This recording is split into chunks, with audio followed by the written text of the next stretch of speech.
Picture this: a man in a tartan kilt walking through a busy, modern city. Heads turn, conversations pause, cameras rise, because there's something about this garment that demands attention. But here's the twist. It's not just a skirt. It's a cultural statement, a thread tying today's Scotland to centuries of history. Every pleat carries a story of resilience, rebellion, and identity. And today we're about to unravel that fabric of mystery, tracing how a simple Highland garment became a global icon. The kilt's story begins not with fashion, but with function.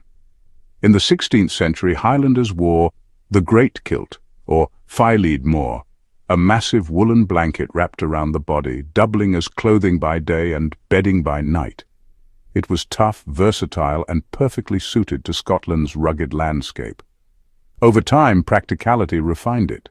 The lower portion was stitched into a skirt-like shape, freeing the upper half for movement. By the 18th century, this evolution gave us the tailored kilt we recognize today. Ironically, English industrialists helped shape this transformation. Mills began producing patterned fabrics in large quantities, and the kilt shifted from a survival garment into a distinct Highland emblem. What began as necessity slowly became identity. But the kilt's journey wasn't just about fabric. It became a symbol of defiance. After the Jacobite uprising of 1745, the British Crown passed the Proscription Act of 1746, outlawing Highland dress, including kilts. The idea was simple: erase the clothes, erase the culture. But in practice, it backfired. The ban turned the kilt into a badge of resistance. Men wore it secretly, risking fines and punishment, keeping alive a stubborn Scottish spirit. When the law was finally repealed decades later, the kilt didn't just return, it roared back. It was embraced by Scottish regiments, immortalized on the battlefield, and celebrated as a proud national uniform. What was once forbidden became untouchable, forever tied to resilience.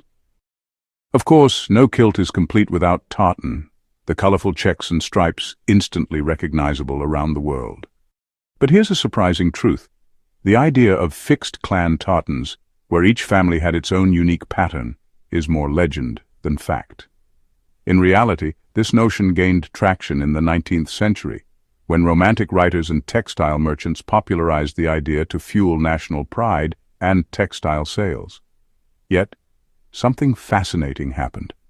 Over time, tartans did take root in Scottish hearts. Families adopted patterns, regions embraced designs, and tartans became genuine markers of identity. Today, tartan is more alive than ever.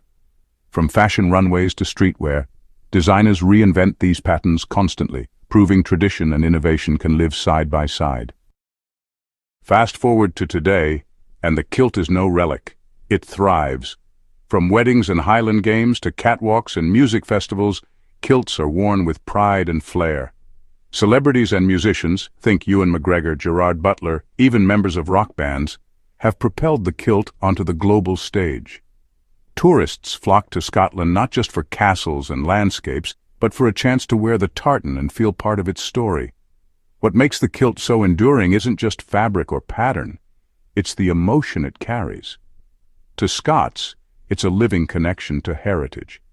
To the world, it's a reminder that clothing can be more than just something you wear, it can be history you step into. So next time you see someone in a kilt, look closer. You're not just seeing a piece of clothing.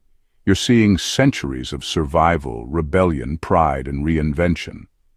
The kilt reminds us that our own cultural attire, wherever we come from, carries stories worth honoring and sharing. If you enjoyed this journey into Scotland's living fabric, don't forget to like, share, and subscribe for more stories that uncover the hidden power behind the things we wear.